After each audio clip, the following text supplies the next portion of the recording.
रात्रीच्या त्या निवांत प्रहरात काव्याच्या मेसेजने अनयाच्या मनातील संशयाचे वादळ पूर्णपणे शांत केले होते. पण तिच्या हृदयामध्ये प्रेमाची एक नवीन आणि अतिशय धुंद लाट निर्माण केली होती. बेडवर कुशी बदलताना तिच्या हातातील फोन स्क्रीनवर काव्याच्या ओळी अजूनही चमकत होत्या. मी तर तुमच्यापासून हजारो मैल दूर एका शांत शहरामध्ये राहणारा साधा कवी आहे. उद्या ऑफिसमध्ये जाताना कबीर सरांच्या केबिनमध्ये एक गुलाबाचं फूल ठेवून या. अनयाने एक दीर्घ श्वास घेतला आणि फोन आपल्या गालाशी लावला. तिच्या चेहऱ्यावर एक अत्यंत गोड लाजरीक हसू उमटले होते. काव्य खरंच किती समजूतदार आहेत. मी उगाचच कबीर सरांना आणि त्याला एक समजत होते. कबीर सर कुठे आणि हा हळवा कवी कुठे? पण काव्याने दिलेला हा सल्ला, कबीर सरांच्या केबिनमध्ये गुलाब ठेवण्याचा, बाप रे, हा विचार करूनच माझी छाती धडधडू लागले. पण आज मी हे धाडस करणारच. काल त्यांनी फाईल घेताना ज्या अधिकाराने माझा हात धरला होता, तो स्पर्श आज मला काहीतरी करायला भाग पाडतोय. ती स्वतःशीच पुटपुटली. ती रात्र तिने कबीर सरांच्या त्या तीक्ष्ण नजरेचा आणि बोटांच्या उबदार दाबाचा विचार करत स्वप्नांच्या एका वेगळ्याच दुनियेमध्ये घालवली. दुसरीकडे कबीर आपल्या आलिशान फ्लॅटच्या गॅलरीमध्ये उभा राहून रात्रीच्या थंड हवेचा आस्वाद घेत होता.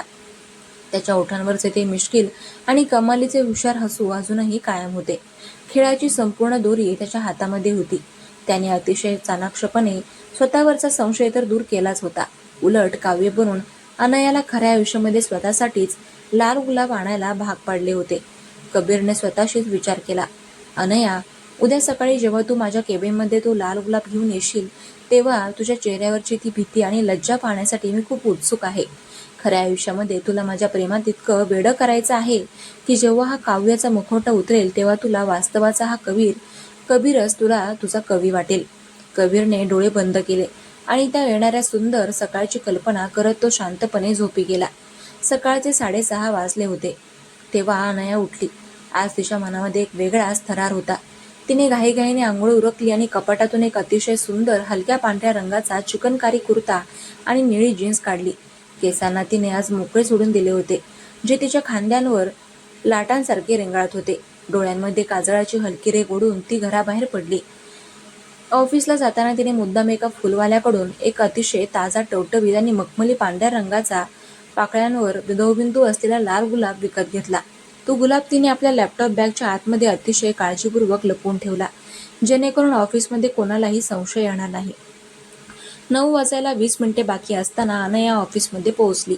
नेहमीप्रमाणे फ्लोर अजून शांत होता. तिने आपली सॅक डेस्कवर ठेवली. आजूबाजूला पाहिले. पियुष आणि रोहन अजून आले नव्हते.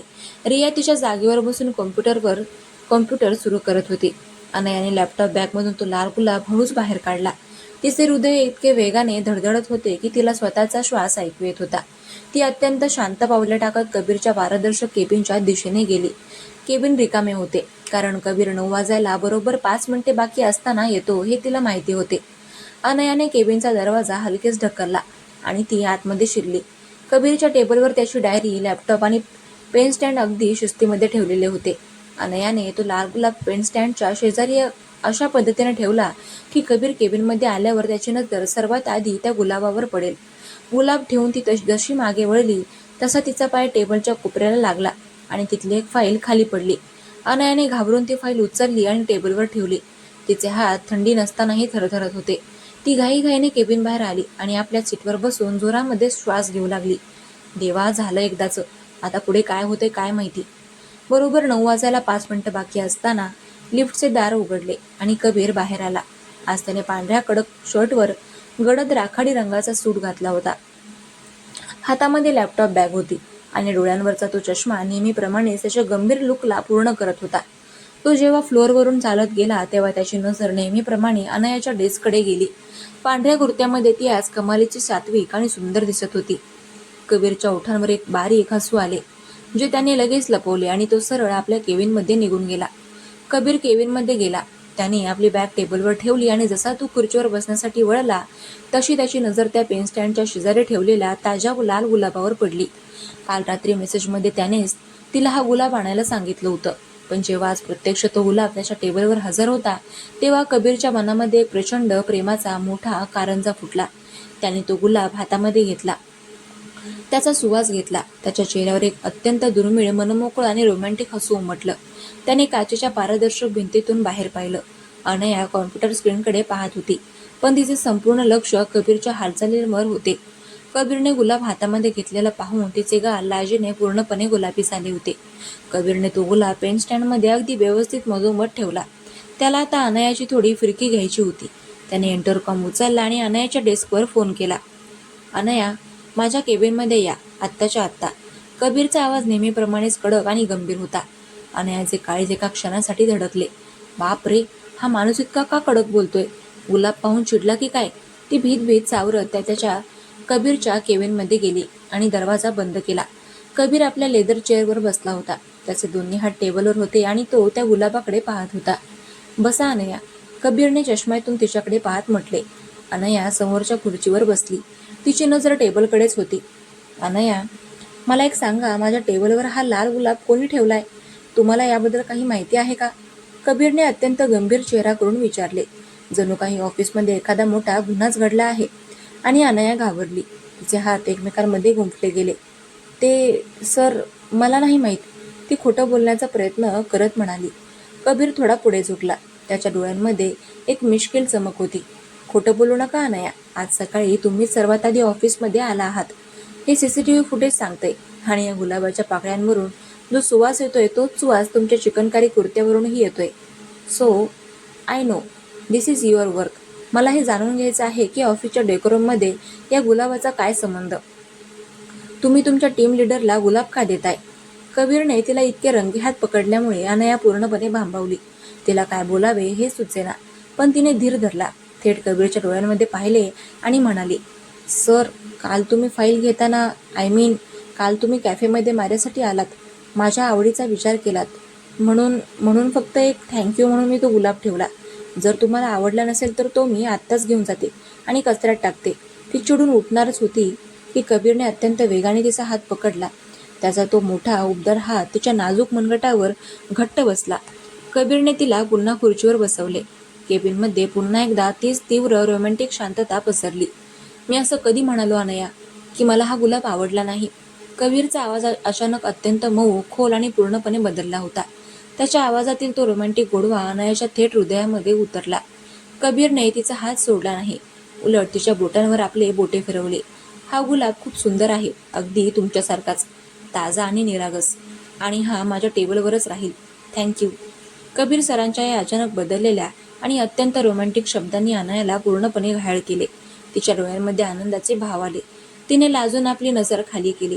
कबीरने हलकेच तिचा हात सोडला आणि म्हणाला, आता कामावर लक्ष द्या, नाहीतर विहान पुन्हा काहीतरी वेगळाच विचार करेल. अनया लाजत लाजत केबिन बाहेर पडली. तिचे हृदय एका वेगळ्याच धुंदीमध्ये नाचत होते. दुपारची वेळ झाली. लंच ब्रेक संपल्यानंतर विहान नेहमीप्रमाणे फ्लोअरवर आला. विहानने कबीरच्या केबिनमध्ये डोकावून पाहिले. तिथे पेनस्टँडमध्ये तो लाल गुलाब पाहून विहानच्या ओठांवर एक मिश्किल हसू आले. तो थेट अनयाच्या डेस्कपाशी गेला. काय मग अनया, मी बघितलं बरं का, त्या ज्वालामुखीच्या केबिनमध्ये आज एक सुंदर लाल गुलाब फुललाय आणि कबीर सर आज नेहमीपेक्षा थोडी कमी ओरडतायत. तुझी जादू चालते तर मग, विहानने डोळा मारत म्हटले. विहान, प्लीज शांत बसा ना, ते फक्त एक थँक्यू गिफ्ट होतं, अनया हसून म्हणाली. तेवढ्यात कबीर आपल्या केबिनमधून बाहेर आला. त्याच्या हातामध्ये काही नवीन प्रोजेक्ट्सच्या फाईल होत्या. विहान, अनया, आज संध्याकाळी आपल्याला एका नवीन क्लायंटच्या प्रेझेंटेशनसाठी काही महत्त्वाचा डेटा तयार करायचा आहे. सो आज लंचनंतर तुम्ही दोघे माझ्या केबिनमध्ये एकत्र काम कराल, कबीर म्हणाला आणि फाईल्स अनयाच्या टेबलवर ठेवून निघून गेला. दुपारचे 3 वाजले. कबीरच्या केबिनमध्ये कबीर, विहान आणि अनया तिघेही एकत्र बसून कॉम्प्युटर स्क्रीनवर काम करत होते. विहान नेहमीप्रमाणे काहीतरी जोक्स मारत होता, ज्यामुळे अनया हसत होती. पण आज कबीर चिडला नाही. उलट तोही त्यांच्या हसण्यामध्ये सामील झाला. काम करत असताना कबीरने मुद्दाम काही फाईल्स अनयाच्या बाजूला सरकवल्या. नेमक्या त्याच वेळी अनयाने फाईल घेण्यासाठी हात पुढे केला आणि पुन्हा एकदा तिथे अनपेक्षित स्पर्श घडला. कबीरची बोटे अनयाच्या हाताला हलकीशी घासून गेली. दोघांच्या नजरा एका सेकंदासाठी मिळाल्या. कबीरच्या डोळ्यांमध्ये तिला एक अथांग चोरटी ओढ जाणवली, जी केवळ तिच्यासाठीच होती. अनया पूर्णपणे त्याच्या या चोरट्या रोमांसमध्ये गुंतत चालली होती.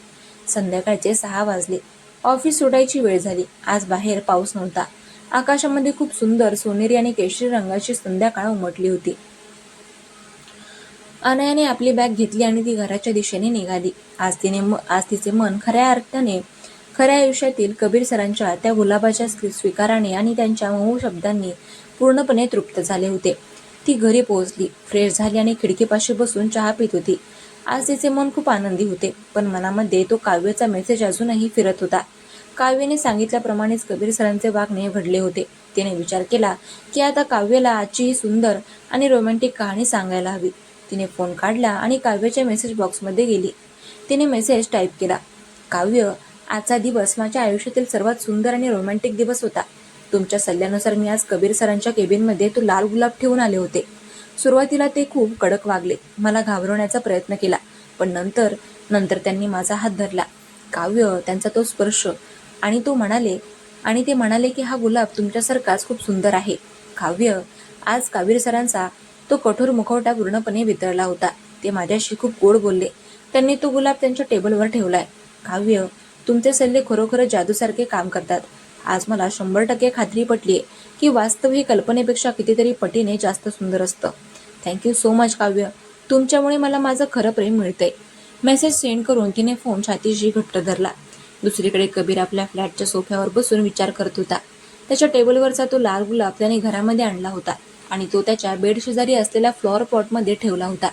तेवढ्यात त्याच्या फोनवर अनयाचा एक अत्यंत भावूक आणि आनंदाने भरलेला मेसेज आला.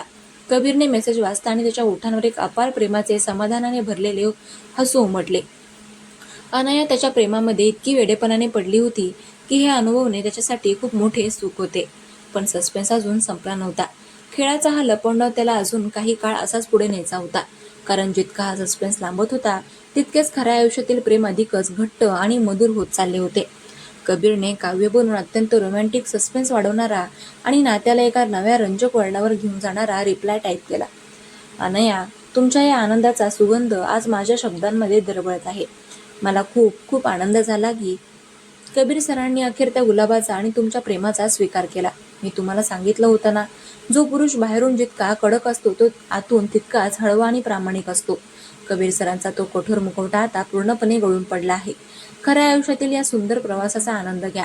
आणि आपण लक्षात ठेवा, नात्याचा हा खेळ अजून संपलेला नाही. कधी कधी वास्तवाच्या चेहऱ्यावर आरसा आधारला की त्यामध्ये आपल्याला आपला जुना आभास दिसतो.